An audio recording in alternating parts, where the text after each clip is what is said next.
गांव का नाम था भैरवपुर। चारों तरफ घने साल और पीपल के पेड़, जिनकी जड़ें जमीन से ऐसे बाहर निकली रहती थीं जैसे किसी ने धरती की नसें उधेड़ दी हों। इस गांव में सूरज ढलते ही लोग अपने दरवाजे बंद कर लेते थे। कारण कोई साधारण डर नहीं था, बल्कि एक नाम था, अंधी चुड़ैल। कहते थे वह देख नहीं सकती, लेकिन सब कुछ जानती है। भैरवपुर में रहने वाला हर बच्चा यह कहानी सुनकर बड़ा हुआ था कि जंगल के भीतर एक टूटी हुई हवेली है। उस हवेली में एक ऐसी चुड़ैल रहती है जिसकी आंखें नहीं हैं, खाली काले गड्ढे। पर अगर कोई उसे देख भी ले तो भी बच नहीं सकता, क्योंकि वह आंखों से नहीं, आवाज, सांस और डर से देखती है। गांव में पिछले 20 सालों में कई लोग गायब हो चुके थे।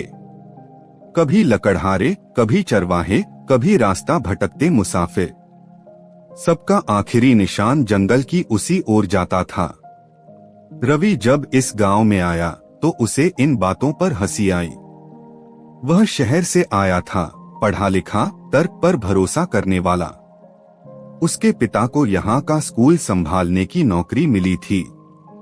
रवि को गांव की हवा भारी लगती थी, जैसे हर सांस में कोई अदृश्य बोझ हो। पहली ही रात उसने देखा, आधी रात को किसी औरत के रोने की आवाज। रोना ऐसा जैसे दर्द और भूख एक साथ चीख रहे हों। रवि खिड़की से झांकने लगा, लेकिन बाहर अंधेरे के सिवा कुछ नहीं था। तभी उसकी मां ने धीरे से कहा, खिड़की बंद कर लो। अगर आवाज सुनाई दे तो सुनने का नाटक भी मत करना। रवि चौंक गया। मां, ये क्या बात हुई? मां का चेहरा पीला पड़ गया। यहां सवाल मत पूछो। अगले दिन स्कूल में बच्चों से बात करते हुए रवि ने जानना चाहा। एक बच्ची, गुड़िया, ने फुसफुसाकर कहा, सर, जंगल मत जाना। अंधी चुड़ैल सांसों की गिनती करती है। सांसों की? हाँ, अगर कोई डर जाए तो उसकी सांस तेज हो जाती है।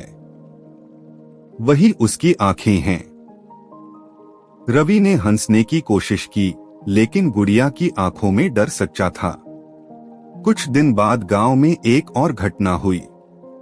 रामदीन काका का बेटा मंगलू गाय ढूंढते हुए जंगल में गया और वापस नहीं लौटा। पूरा गांव जमा हुआ। रात भर ढोलन गाड़े बजे, मशालें जलीं, लेकिन जंगल के अंदर कोई जाने को तैयार नहीं था। रवि ने पहली बार देखा, डर कैसे इंसानों को बांध देता है। रवि को नींद नहीं आ रही थी। वही रोने की आवाज फिर से आने लगी। इस बार आवाज में शब्द भी थे। भूख, बहुत भूख है। रवि का शरीर सिहर गया। आवाज उसके कानों के अंदर उतर रही थी। वह जाने क्यों खिड़की खोलकर बाहर निकल आया। जंगल की तरफ से एक परछाई आ रही थी, धीरे, बहुत धीरे। रवि का दिल तेज धड़कने लगा। डर मत, उसने खुद से कहा। परछाई रुकी। फिर आवाज आई, डर रहे हो? रवि ने सांस रोक ली।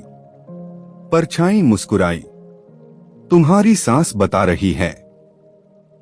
रवि पीछे हटा और दरवाजा बंद कर लिया। पूरी रात उसने आंखें बंद नहीं की। अगले दिन रवि ने तय किया, वह इस रहस्य को सुलझाएगा। उसे पता चला कि हवेली में जाने वाला आखिरी इंसान 20 साल पहले था, देवकी। देवकी गांव की सबसे सुंदर लड़की थी। उसी दिन उसकी आंखें निकाल ली गई थीं। और उसी दिन से अंधी चुड़ैल की कहानी शुरू हुई थी। लोग कहते थे देवकी मरी नहीं थी। रवि जंगल गया। दिन के उजाले में भी जंगल काला लग रहा था।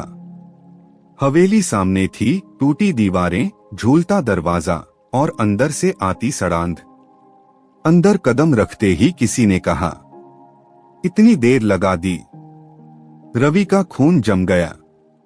अंधी चुड़ैल सामने खड़ी थी।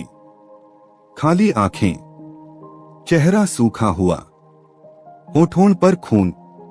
तुम? देवकी रवि के मुंह से निकला। वह हंसी। अब कोई नाम नहीं। तुम लोगों को क्यों मारती हो? मारती नहीं, वह बोली। खाती हूं। देवकी ने बताया। उसके साथ क्या हुआ था? गांव के ही कुछ लोगों ने उसकी सुंदरता को पाप समझा। रात में उसे हवेली लाकर उसकी आंखें निकाल ली। उसे जिंदा दफना दिया। लेकिन मरने से पहले उसने बद्दुआ दी। मेरी आंखें ले ली। अब मैं तुम्हारे डर से देखूंगी। भूख उसे इंसान बनाती रही।